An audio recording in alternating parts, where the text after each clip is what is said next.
Hello YouTube, this is Richard, founder of shorttermrentalsecrets.com and Airbnb Superhost. Today we're rolling out a new segment. This is really just something that I think you're going to enjoy. I know Charles and I are excited to do it, and please leave your feedback. We're going to call it Motivational Monday. And just like we said earlier about the future of this channel, there's going to be different segments and things like that, and we're going to try and break rules and innovate and so on. So to just set that stage, this very first Motivational Monday is not being released on a Monday. How's that? So what is Motivational Monday? Well, it's to be determined, and it's basically very fluid and dynamic. It's whatever I happen to be thinking about at that point in time when we record it, but the basic premise is I'd like you to think about really high-level stuff, look at the forest through the trees. A lot of this video content thus far on this channel has been very specific tips and hacks and things to do, and that's sort of like in the weeds, down deep, operational stuff and practical. Really, really important. But we never want to lose the forest through the trees. And so Motivational Mondays to try and keep us all focused on the bigger picture, the bigger opportunity set, what's happening out there. And although, it's never going to be like all unicorns and rainbows and fairy tales and so on, there is reality. I'm a very optimistic person. I think the future is really bright, and I find that a lot of my thoughts on a long-term basis, when I speak to people about it, they're like, wow, I hadn't really thought of it that way, or that's inspiring, I want to get started, let me learn more. And I want to start the week, every single week for all of the viewers on that point. So let's turn to the very first one today, which is going to be about disruption and human behavior. So by way of introduction, what you may not know is my real job is I'm president and CEO of a company called Brilliant Transportation. I launched the company in 2010. It was my very first entrepreneurial venture, and I basically set out to disrupt high-end ground transportation. I did it in the worst economy ever, just after 2008 and 2009 when there was layoffs and everybody was saving money and not spending money. I decided to start a very high-end executive transportation company. We charged more than anyone else. We also delivered greater value and so on and so forth.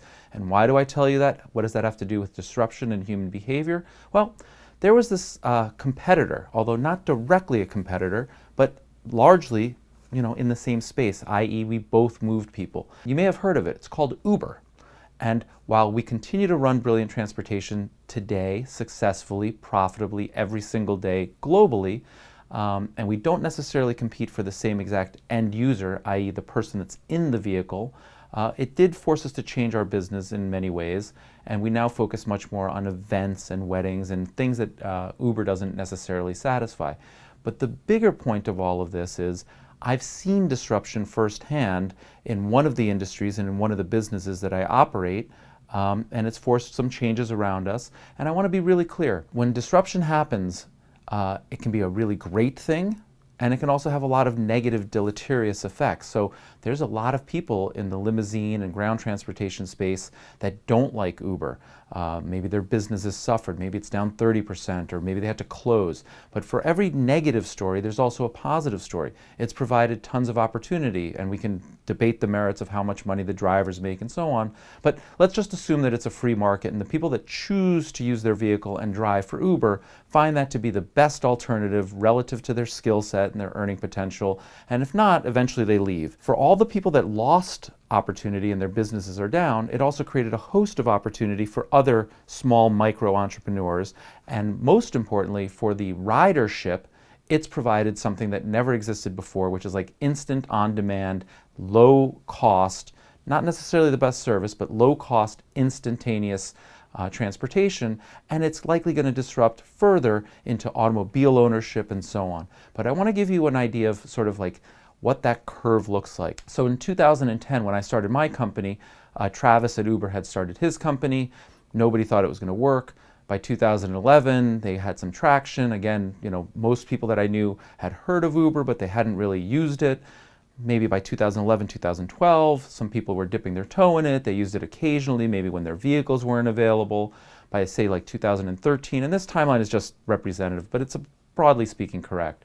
By 2013, more people were using it. It was maybe even pretty commonplace.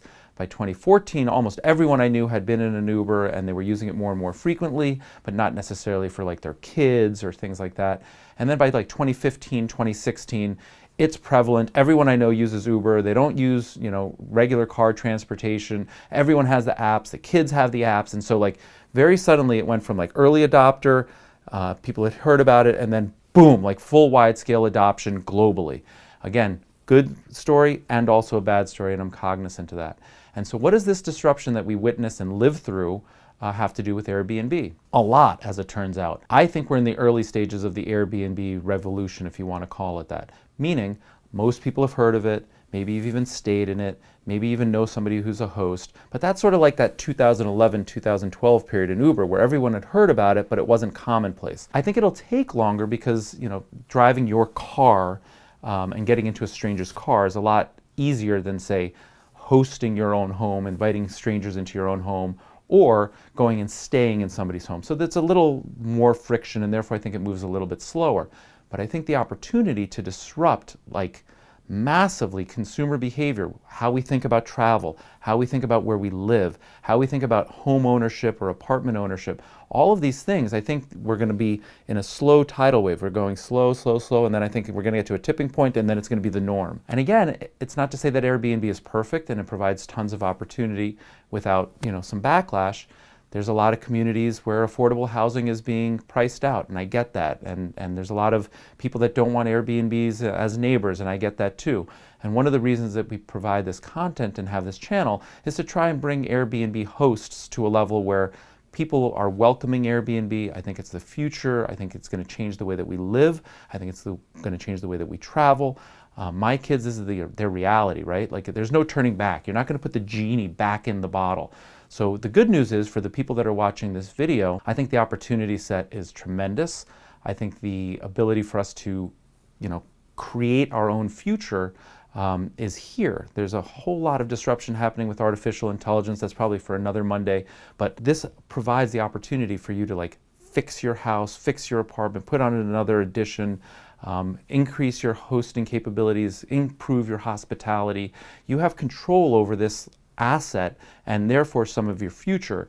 And if you're early in it, like we are today, and you get your 5-star reviews and you get your superhost status and you increase your prices and so on and so forth, I think you're way ahead of the curve. And if you start to build on that and get a second property or a third, I think you're particularly ahead of the curve. And then you can go even further out on that curve and do things like I'm starting to look at abroad, where it's like a little eco-village of Airbnb type places. And guess what?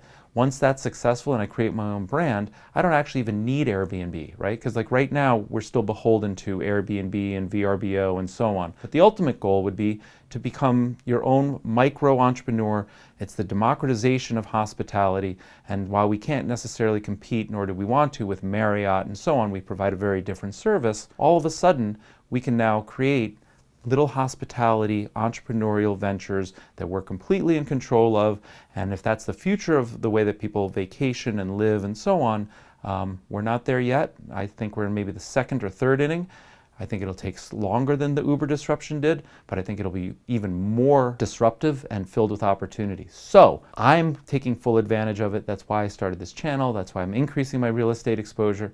I think the best is yet to come, and I'm super pumped about it. I hope you agree, or at least if you disagree, I hope you share your comments with us so we can address them and we can all learn. Another Motivational Monday, Charles, write this down. Continual learning, how we learn as a community. That's super important. And I want to share that with you. So that's a lot. I know it, but I hope you find it interesting. Please go ahead and like the video. And if you haven't subscribed to the YouTube channel, come on now, let's get going. Please subscribe. Thanks so very much. Have a great day.